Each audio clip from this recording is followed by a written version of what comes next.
जैसे अपना future simple tense complete हो गया था और अब अपन बात करेंगे फ्यूचर कंटिन्यूस टेंस पे। फ्यूचर कंटिन्यूस टेंस में भी अपने को वही सेम स्ट्रक्चर लेते हुए चलना है। पहले इनके 4 टाइप आएंगे, उन चारों टाइप को देखना है, याद करना है, समझना है। उसके बाद में उन चारों टाइप में भी 4 टाइप के सेंटेंस बनते हैं। सिंपल बनता है, अफर्मेटिव, नेगेटिव बनता है, इंटेरोगेटिव बनता है और इंटेरोगेटिव नेगेटिव बनता है। तो इस चीज का आपको ध्यान रखना है, ठीक है। अब सबसे पहले अपन इसके वही सेम चारों टाइप के बारे में देख लेंगे।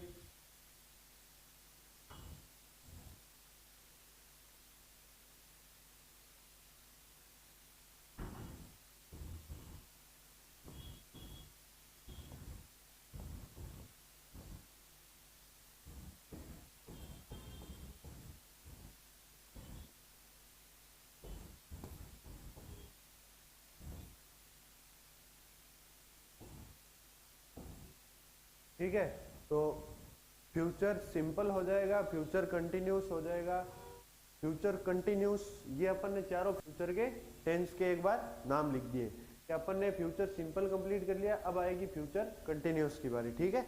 अब फ्यूचर कंटिन्यूस में भी फिर अपने को क्या पढ़ना है, 4 टाइप के सेंटेंस, अफर्मेटिव, नेगेटिव, इंटेरोगेटिव और इंटेरोगेटिव नेगेटिव, ठीक है। ये हो गया।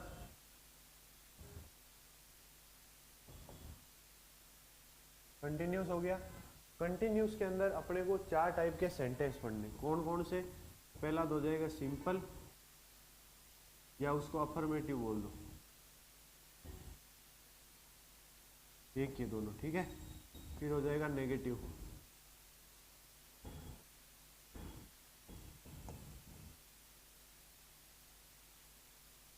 तीसरा हो जाएगा इंटेरोगेटिव, चौथा होगा इंटेरोगेटिव नेगेटिव सेंटेंस। ये सारे क्या हैं, ये सारे हैं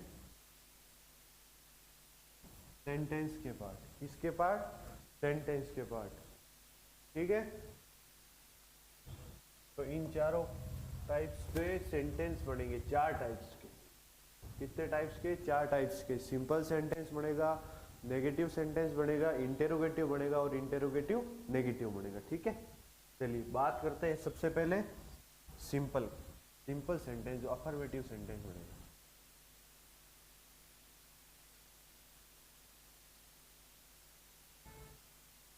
अफर्मेटिव सेंटेंस, तो जिस प्रकार अपन ने उसमें देखी थी कि अफर्मेटिव सेंटेंस का सबसे पहले उन्हीं के हिसाब से चलाएंगे। सबसे पहले इसका स्ट्रक्चर लिखेंगे, subject plus will shell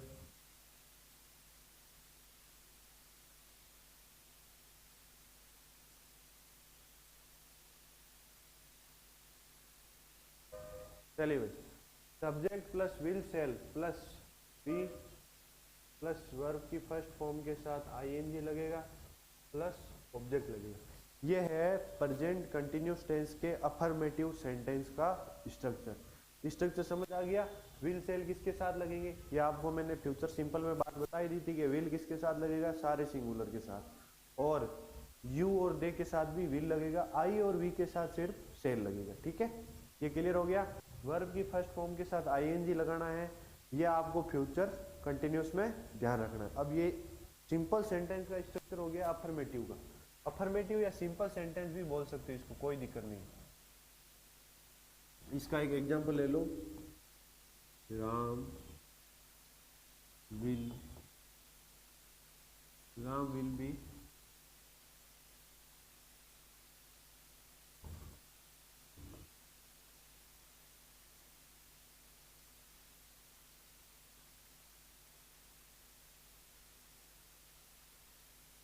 Ram will be going to Jaipur this week.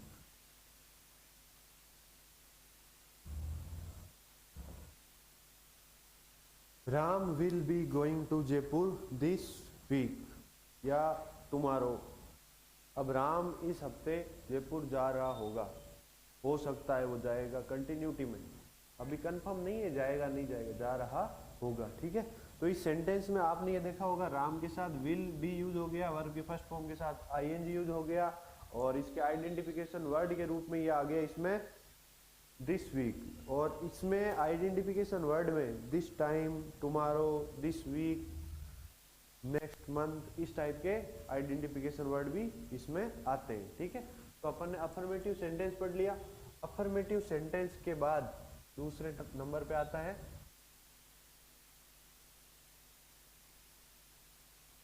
Negative sentence. ठीक है, नेगेटिव सेंटेंस का भी स्ट्रक्चर आपको पता होगा। Subject will shall plus not plus be के साथ वर्ब की फर्स्ट फॉर्म के साथ आईएनजी प्लस ऑब्जेक्ट। आईएनजी पिछले वाले में लिख दिया रहेगा, ठीक है। तो ये हो गया नेगेटिव सेंटेंस का स्ट्रक्चर। इसके भी एग्जांपल ले लो। They will not going to play match. वे मैच खेलने नहीं जाएंगे। ठीक है, विल के साथ नोट लग गया, note, they will not be, they will not be going. ठीक है, समझ आ गया। तो ये नेगेटिव सेंटेंस हो गया। अफर्मेटिव पहले देख लिया था, अब बारी आएगी इंटेरोगेटिव सेंटेंस की, वो भी फ्यूचर कंटिन्यूस की। चलिए अब बारी है इंटेरोगेटिव सेंटेंस।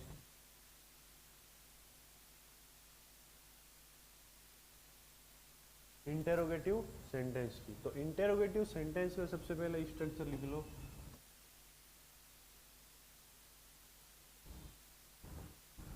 शैल विल के साथ subject plus be plus verb की फर्स्ट फॉर्म के साथ आईएनजी लगेगा प्लस ऑब्जेक्ट, ये ऑब्जेक्ट होता है भाई। ठीक है ना, कोई कहेंगे ये क्या लिख दिया, ओ लिख रहे हो, plus.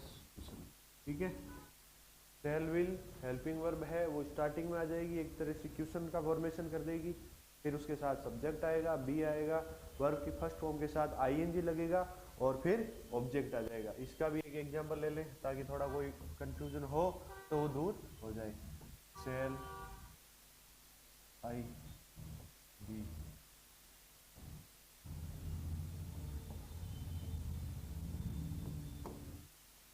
Shell I be going there, क्या मैं वहां जाऊंगा।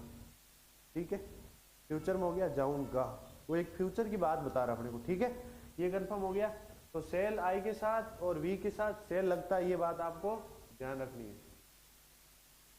इसके साथ लगता है आई और वी के साथ सेल लगेगा, बाकी सबके साथ विल लगेगा पूरे फ्यूचर में, ये बात ध्यान रखनी है। इंटेरोगेटिव सेंटेंस हो गया। इसके बाद अपन पढ़ेंगे last interrogative negative sentence. Interrogative negative sentence. चलिए इसका सबसे पहले स्ट्रक्चर। अब देखो, आपने इंटेरोगेटिव और नेगेटिव पढ़ लिया ना, तो इसका स्ट्रक्चर तो आराम से बना लोगे भाई। शुरुआत में इंटेरोगेटिव लगाना है, बी से पहले नोट लगाना है, तो इंटेरोगेटिव नेगेटिव का सेंटेंस बन जाएगा। चलिए, shall will plus subject plus not plus be plus verb की फर्स्ट फॉर्म के साथ ING plus object plus question. ये हो गया इसका स्ट्रक्चर फ्यूचर कंटिन्यूस के इंटेरोगेटिव नेगेटिव सेंटेंस का। अब देखो, जैसे अपन ने इसका स्ट्रक्चर देख लिया, अब इसका एक एग्जांपल ले लो।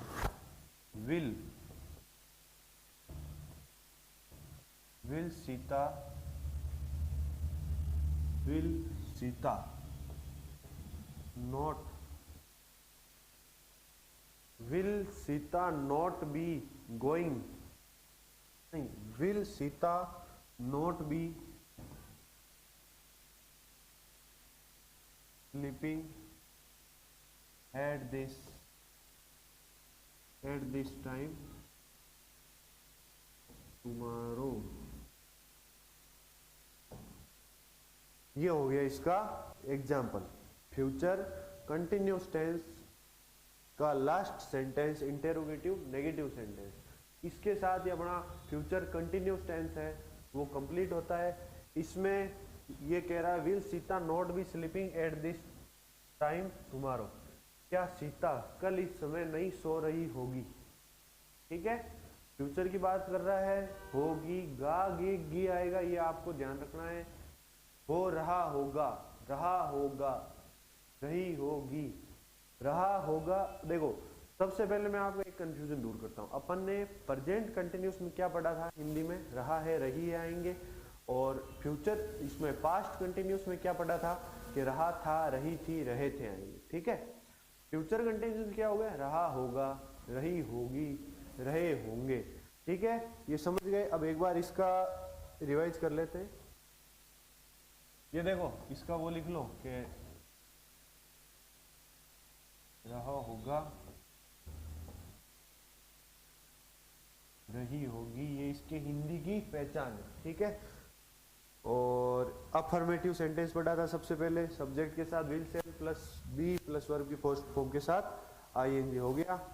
और ये हो गया नेगेटिव सेंटेंस, इसमें नॉट लग जाएगा तो नेगेटिव बन जाएगा, वर्ब की फर्स्ट फॉर्म के साथ आईएनजी, ये तो सब में सेम चलेगा। फिर अपन ने बात की थी इंटेरोगेटिव सेंटेंस की। इंटेरोगेटिव सेंटेंस में भी अपन ने हेल्पिंग वर्ब तो जो थी उसको स्टार्टिंग में किया ताकि वो क्वेश्चन के फॉर्म में कन्वर्ट हो जाए। फिर सब्जेक्ट प्लस वो स्ट्रक्चर सेम चल रहा है जो सब में था। ठीक है, अब ये हो गया इंटेरोगेटिव नेगेटिव, जो फ्यूचर कंटिन्यूस टेंस का लास्ट टाइप का सेंटेंस है। इसमें नेगेटिव भी आएगा, इंटेरोगेटिव भी आएगा, दोनों टाइप के सेंटेंस एक साथ एक क्वेश्चन में बनेंगे। ठीक है, ये हो गया। अब अपन लिखेंगे इसके आइडेंटिफिकेशन वर्ड। अब देखो इसमें एक आइडेंटिफिकेशन वर्ड यही आ गया, ये वाला, एट दिस टाइम टुमारो, कल इस समय हो रही होगी। तो इसके आइडेंटिफिकेशन वर्ड लिखना।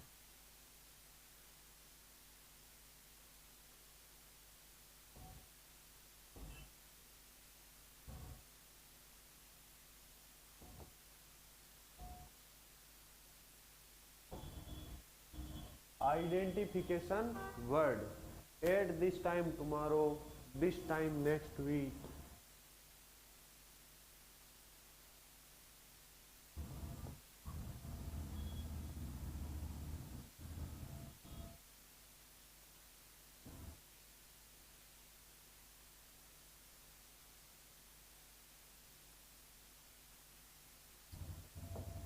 कंटिन्यूस में वो काम कंटिन्यू हो रहा होगा, होगा होगा मतलब कंटिन्यूस में कंटिन्यूटी रहेगी, हो सकता है होगा। ठीक है, ये इसका आइडेंटिफिकेशन वर्ड है। इंग्लिश में कोई क्वेश्चन आ जाए, वैसे कंटिन्यूस के इतना लंबा चौड़ा क्वेश्चन पूछते नहीं है, पर किसी किसी एग्जाम में पूछ लेते। जिस भी एग्जाम, कोई भी कंपटीशन एग्जाम होता है उसमें नॉर्मल टेंस किस टाइप से पूछेगा, यह आपको मैंने पहले भी बता दिया था। या तो वो पूछेगा ट्रांसलेट इनटू हिंदी या इंग्लिश का, अगर वो क्वेश्चन नहीं देता तो दूसरा question fill in the blanks वाला दे देगा, उसमें पीछे वर्ब दे देगा और कुछ ऐसे वर्ड देगा आपको उस क्वेश्चन में। आइडेंटिफिकेशन वर्ड बोलते हैं जिनको, उनकी पहचान आप कैसे करोगे कि आपको हर एक टेंस के आइडेंटिफिकेशन वर्ड है उनको याद करना ही पड़ेगा। टेंस कंप्लीट है तो इंग्लिश ग्रामर लगभग सारी कंप्लीट हो जाती है। क्यों, टेंस एक बेस हो गया। आपको कोई भी सेंटेंस बनाना है या उसको चेंज करना है किसी फॉर्म में तो आपको टेंस आना बहुत जरूरी है। इसी के साथ आपको मैंने एक बात बताई थी कि वर्ब, वर्ब बहुत जरूरी है। कोई भी टेंस हो, कोई भी नाउन हो, एक्टिव पैसिव हो, डायरेक्ट इनडायरेक्ट हो, जो भी आप पढ़ोगे, ठीक है, उन सब में आपको वर्ब बहुत जरूरी है याद करनी। आप जितना हो सके रोज 15 वर्ब अगर याद करोगे ना तो एक महीने के अंदर सारी वर्ब कंप्लीट हो जाएगी। उनको वापस रिवाइज करते रहोगे तो ही महीने भर में आप सारी याद कर लोगे। इतनी होती है, वो सिंपल होती है, कोई दिक्कत नहीं आती इनमें। ठीक है, तो अपन ने इसी के साथ जो फ्यूचर कंटिन्यूस टेंस है वो यहाँ कंप्लीट होता है। उसमें अपन ने चारों टाइप देख लिए थे, 4 टाइप के सेंटेंस बनते हैं। सब एक एक टेंस के अभी तक सभी सेंटेंस को अपन ने स्ट्रक्चर के साथ, एग्जाम्पल के साथ पढ़ा है ताकि अपने को आगे कोई दिक्कत नहीं आए। तो इसी में ही अपने प्रेजेंट टेंस पूरा इसी हिसाब से चलाया था, पास्ट टेंस भी पूरा इसी सीक्वेंस में चला था, और फ्यूचर टेंस में भी आधा कंप्लीट हो चुका है। फ्यूचर सिंपल हो गया, फ्यूचर कंटिन्यूस कंप्लीट हो ही गया। अब फ्यूचर परफेक्ट और फ्यूचर परफेक्ट कंटिन्यूस बचा हुआ है, वो भी अपन कंप्लीट कर लेंगे। ठीक है, तो आशा करता हूँ आपको ये जो फ्यूचर कंटिन्यूस टेंस है वो समझ आया होगा। और अगर फिर भी कोई दिक्कत रहेगी तो अपन लास्ट में इसके ऊपर बात कर लेंगे। Thank you.